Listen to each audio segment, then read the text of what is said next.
e a constante.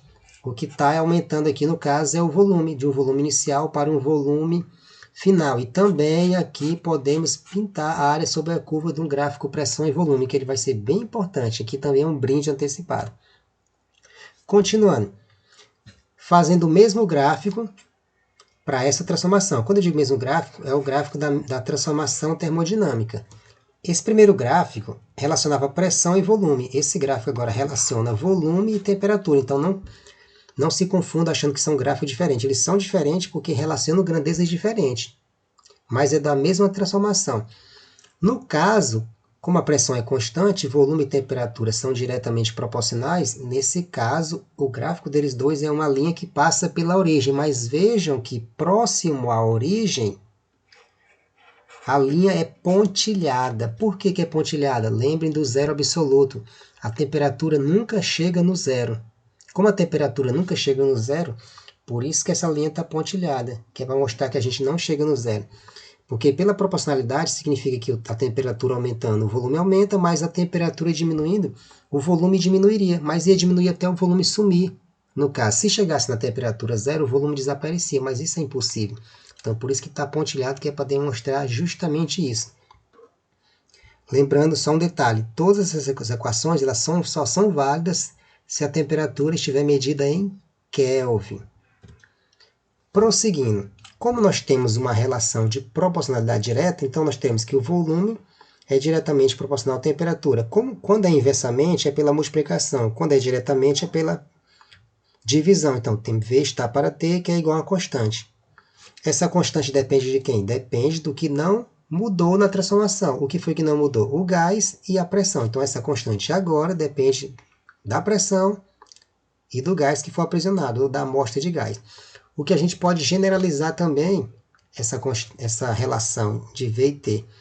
Se a gente generalizar, semelhante à nossa primeira transformação termodinâmica, que foi a temperatura constante, teremos que V1 está para T1, assim como V2 está para T2. E essa é a nossa lei termodinâmica de Charles e Gay-Lussac para uma transformação de um gás à pressão constante. Vamos para a nossa terceira e última transformação. No caso, agora mantendo a variável de estado, volume constante. Então, teremos a transformação termodinâmica de um gás qualquer, não importa qual gás, a volume constante.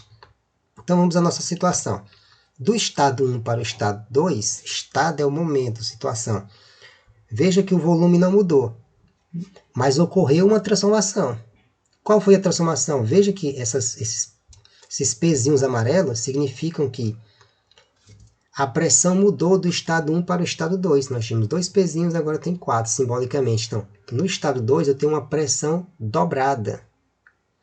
E a temperatura, como dá para ver pela medida do termômetro, a marcação está mais alta no estado 2. Então, significa dizer que ao aumentar a pressão, aumentou também a temperatura. Como também vocês podem raciocinar de outra maneira. Se você colocar fogo aqui na figura, simbolicamente, fogo no recipiente, significa dizer que ao colocar fogo, a temperatura vai aumentar. E ao aumentar a temperatura, significa dizer, pelo mesmo raciocínio daquela transformação anterior, que as partículas do gás vão colidir com as paredes do recipiente. Mas como as paredes são fixas, essas paredes não se movem, mas o êmbolo sim começa a se mover para cima. Mas nesse caso, o êmbolo não vai se mover porque ele é fixo. Nessa situação, agora ele é fixo. Eu apenas estava fazendo a comparação com o anterior. Nesse caso específico, o êmbolo foi mantido fixo. E pelo fato desse êmbolo não conseguir se mover, esse choque das partículas provoca um aumento na pressão. Então, aumentando a temperatura, aumenta a pressão, e aumentando a pressão, aumenta a temperatura e vice-versa. Então, pressão e temperatura são diretamente proporcionais, que é a lei de Charles e Gay-Lussac. Se a gente representar graficamente, como eu fiz as anteriores, nesse caso agora o volume não aumenta. E veja que aquela linha horizontal da pressão, agora a gente tem uma linha vertical para o volume, o que mostra que o volume se mantém no seu valor inicial. E a pressão aumentou de um valor inicial para um valor final. E isso graficamente que representa o experimento anterior. Se nós colocarmos mais dois gráficos, um da pressão em relação à temperatura, esse segundo aqui só é da pressão em relação ao volume, simbolicamente. De novo, a gente tem esse gráfico aqui da esquerda, que é pressão relacionada com a temperatura. Podemos ver o quê? Semelhante ao gráfico da transformação anterior, que foi a pressão constante.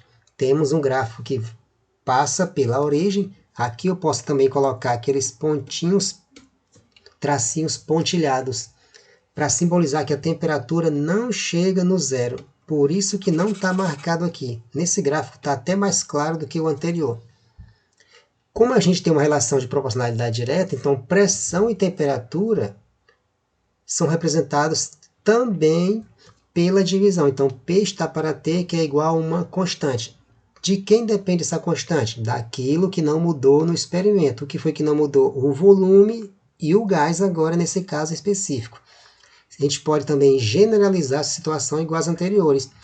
P1 está para T1, assim como P2 está para T2, para os dois estados. Podia ser PA, TA, PB e TD, tanto faz, é só uma representação. Então, explicamos aqui as três transformações termodinâmicas. Agora vamos para o caso geral, ou seja, fizemos o caso de cada um individual, mas podemos fazer uma lei geral que vale, digamos, força de expressão, vale pelas três, o que torna tudo mais prático. Mas para isso a gente tem que pegar duas transformações sucessivas. Transformação A e B, ou seja, o gás passou de um estado inicial para um estado 2 e passou desse estado 2 para um estado 3 que está destacado de vermelho. Então, da primeira para a segunda situação, a transformação A, e da segunda para a terceira, que foi a transformação B. Como na primeira parte nós temos um recipiente com água fria e no segundo também água fria, significa que a temperatura foi mantida constante. Como no terceiro nós temos água quente, significa que aumentou a temperatura.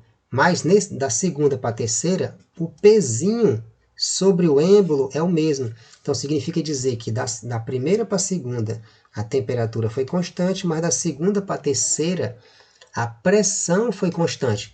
Então, para essa demonstração, nós não vamos utilizar a transformação isovolumétrica, que é a volume constante. Basta utilizar essas duas, que é a pressão constante e a temperatura constante. Então, vamos lá. O gás sofre duas transformações termodinâmicas, como exibido na imagem acima. Estou só explicando para depois vocês terem tudo anotado. Sendo que a primeira transformação é isotérmica, temperatura constante, obtemos da lei de Boyle, que é aquela primeira, que P2V2 é igual a P1V1. Só coloquei aqui ao contrário por praticidade. A gente pode jogar a pressão 2 por segundo membro. Então, a gente isola o volume 2, que é no estado do meio, estado 2. Então, V2 vai ser igual a P1V1 sobre P2. Veja que eu passei o P2 por segundo membro, então ele vai dividindo.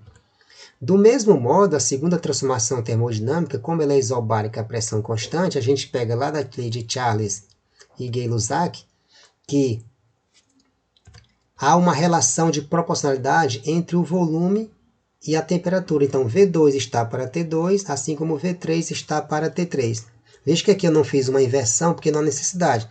E a numeração aqui 2 e 3 é porque eu já estou simbolizando o estado 2, que é esse do meio da figura, e o 3, que é essa parte que está destacada de vermelho. Então, tá 1, 2, 3 na ordem. Não se percam. Como a gente pode isolar o V2 aqui, o T2 ele tem que ir para o segundo membro. Como ele está dividindo, então ele passa multiplicando. Então, nós temos que o V2 é igual a V3, T2 sobre T3. Veja que agora a gente pode igualar a equação 8 com a equação 10, já que o V2 está isolado nas duas. Então, igualando a expressão 8 e 10, nós vamos ter que P1V1 sobre P2 é igual a V3, T2 sobre T3. Só fiz juntar as duas equações igualando. Agora a gente vai fazer um reordenamento. Esse P2 vai para o segundo membro, para o lugar do T2, e o T2 vai para o lugar do P2. Então, vamos ter que P1V1 sobre T2 é igual a V3, P2 sobre T3. Lembrando também que do estado 1 para o estado 2, a temperatura é constante, porque não muda porque é uma transformação isotérmica. Então, T1 é igual a T2. Então, eu posso substituir esse T2 pelo T1.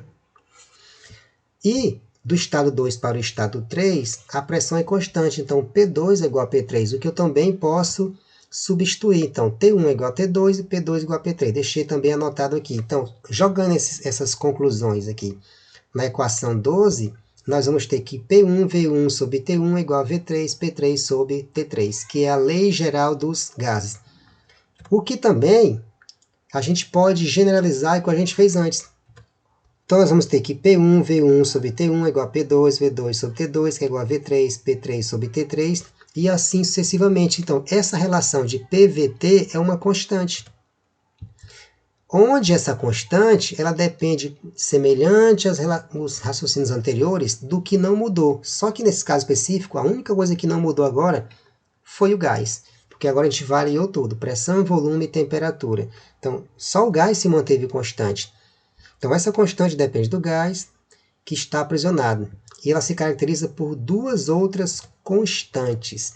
Se a gente relacionar essa constante do gás, como eu falei lá no começo, ou o número de mols ou o número de partículas, nós vamos representar de uma maneira diferente. Então, se a gente usar o número de mols, a constante associada a ela vai ser o R, que é chamada de constante universal dos gases perfeitos. Então, vai ficar essa equação 14, fica PVT, colocando agora em termos gerais, ó, sem identificar estado, porque é uma forma geral, igual a NR, porque eu falei, se for o número de mols, vai ser o R. Então, PVT é igual a R. Se a gente fizer aqui o produto dos meios, teremos que PV é igual a nRT, que é chamada de equação de Clapeyron, como está mostrado lá do lado esquerdo. Mas, SR, ele pode ser dado em joules, que fica 8,31 joule por mol Kelvin, ou se a gente colocar em ATM, fica 0,88 ou 0,082 ATM litro por mol Kelvin. Então, depende das unidades. Constante universal dos gases perfeitos. Então, não precisa decorar isso. É meramente informativo. Mas, como eu falei antes, aquele gás que foi aprisionado nessa lei geral, variando todas as grandezas macroscópicas, as variáveis de estado, se ao invés do número de mols a gente associar ao número de partículas, a constante a ela vinculada vai ser a constante de Boltzmann e não o R. A gente vai só readaptar a expressão 14. Fica PVT igual a NK. Aí faz o produto dos meios. Teremos que PV é igual a NKT, onde esse K, que é a constante de Boltzmann, é 1,38 vezes 10 elevado a menos 23 joule por Kelvin. E finalizamos.